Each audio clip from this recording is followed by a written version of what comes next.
नमस्कार मित्रों, एक बार फिर से आपका स्वागत है न्यूज स्प्लिट में। बीजेपी ने एक बार फिर उत्तर प्रदेश में शानदार जीत दर्ज की है और योगी आदित्यनाथ ने एक बार फिर उत्तर प्रदेश में भगवा लहरा दिया है। सबसे पहले कमेंट बॉक्स में जय श्री राम मित्रों जरूर लिखें, क्योंकि आज जो खबर आपको बताने वाला हूं वो निश्चित तौर पर आप उसे शेयर करे बिना नहीं रह पाएंगे। दरअसल आपको बता दूं कि उत्तर प्रदेश सहकारी ग्रामीण विकास बैंक के चुनाव हुए और इन चुनावों में बीजेपी ने न सिर्फ जीत दर्ज की बल्कि प्रचंड तौर पर जीत दर्ज की और सपा के 30 साल के वर्चस्व को नेस्तो नाबूद कर दिया, पूरी तरीके से खत्म कर दिया है।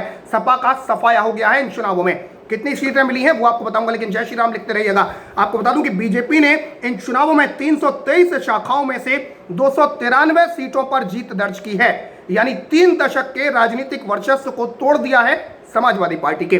विपक्ष को ग्रामीण बैंक की सिर्फ 19 सीटें मिली हैं, जबकि 11 सीटों पर चुनाव नहीं हो पाए थे।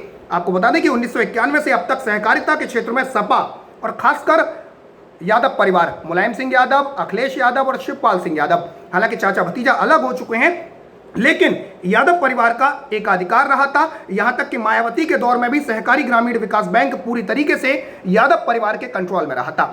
लेकिन बीजेपी ने इस बार न सिर्फ सपा का तिलिस्म तोड़ दिया बल्कि प्रचंड जीत के साथ भविष्य के संकेत भी दे दिए हैं।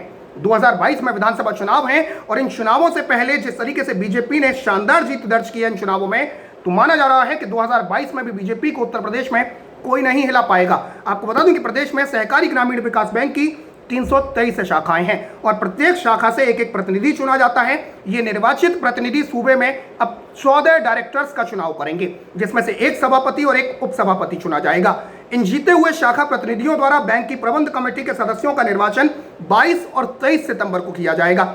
इन चुनावों के बाद अब बैंक के प्रबंध कमेटी पर बीजेपी का कब्जा हो जाएगा, जो कि 30 साल बाद होगा और 23 सितंबर को बैंक के सभापति, उपसभापति और अन्य समितियों में भेजे जाने वाले प्रतिनिधियों का चुनाव भी होना है। दरअसल आपको बता दूं कि प्रगतिशील समाजवादी पार्टी के अध्यक्ष शिवपाल सिंह यादव ग्रामीण विकास बैंक के सभापति रहे हैं और जिसकी वजह से यह चुनाव बीजेपी के लिए बड़ी चुनौती मानी जा रही थी। हालांकि सरकार और बीजेपी संगठन की व्यूह रचना ने इस बार यादव परिवार को धराशायी कर दिया और शिवपाल यादव, जो कि यूपी सहकारिता के स्वयंभू माने जाते थे, उन्हें बीजेपी से नजदीकियों का फायदा भी नहीं मिल पाया। हालांकि शिवपाल यादव और उनकी पत्नी अपनी सीट बचाने में जरूर कामयाब हो गए, लेकिन पूर्वांचल से लेकर पश्चिमी यूपी तक उनके सभी सिपह सालार मात खा गए हैं। शिवपाल यादव के सहकारिता क्षेत्र में तिलिस्म को तोड़ने की व्यूह रचना बीजेपी के संगठन महामंत्री सुनील बंसल ने रखी थी और उन्होंने बीजेपी संगठन के जरिए लगातार काम किया और उसी समीकरण के जरिए बीजेपी ने सपा के सियासी किले को पूरी तरीके से ढहा दिया है। यही वजह है कि बीजेपी ने अब कहा है कि सहकारिता के क्षेत्र में नए आयाम की ओर प्रदेश बढ़ेगा। आपको बता दूं कि सहकारी ग्रामीण बैंक की स्थानीय प्रबंध समितियों और सामान्य सभा के चुनावों में पश्चिम की 59 में से 55, अवध की 65 में से 63, काशी क्षेत्र की 38 में से 33 और गोरखपुर की 34 में से 30 स्थानों पर बीजेपी ने कब्जा जमाया है। ऐसे ही कानपुर क्षेत्र में 45 में से 34, ब्रज में 82 में से 78 क्षेत्र में बीजेपी को जीत मिली है। मथुरा के गोवर्धन और नौझील में चुनाव नहीं हो पाया। इसके अलावा कुशीनगर की पडरौना, बांदा की बबेरू, फतेहपुर की बिनकी खागा, सोनभद्र की रावर्ट्सगंज और कानपुर की घाटमपुर और चौबेपुर में ये चुनाव जो है वो निरस्त हो गए थे। आपको बता दूं कि इन चुनावों में 1991 से ही समाजवादी पार्टी का कब्जा रहा है। उत्तर प्रदेश के सहकारी ग्रामीण बैंक के अगर इतिहास की बात करूं तो 1960 में पहले सभापति जगन सिंह रावत निर्वाचित हुए थे। इसके बाद रऊफ जाफरी और शिवमंगल सिंह 1971 तक सभापति रहे। इसके बाद बैंक की कमान प्रशासक के तौर पर अधिकारियों के हाथ में आ गई और साल 1991 में मुलायम सिंह यादव परिवार की इसमें एंट्री हुई। हाकिम सिंह करीब 3 महीने के लिए सभापति बने और 1994 में शिवपाल यादव सभापति बने। केवल बीजेपी के काल में तत्कालीन सहकारिता मंत्री राम कुमार वर्मा के भाई सुरजन लाल वर्मा 1999 तक सभापति निर्वाचित हुए थे और इसके बाद इन चुनावों में कोई नहीं जीत पाया।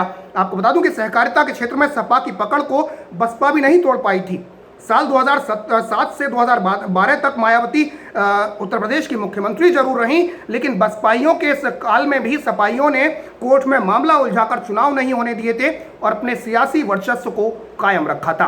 तो 1991 के बाद आज वो दिन नसीब हुआ, आज वो दिन आया जब बीजेपी ने सहकारिता ग्रामीण विकास बैंक के चुनावों में समाजवादी पार्टी को करारी मात दी है और सपा के तिलिस्म को तोड़कर रख दिया है। तो खबर को शेयर करें, साथ ही साथ न्यूज़ स्प्लिट को सब्सक्राइब करें और बराबर में जो बेल आइकन है, जो घंटी का निशान है, उसे जरूर दबा दें। फिलहाल के लिए इतना ही। जय हिंद, जय भारत, नमस्कार।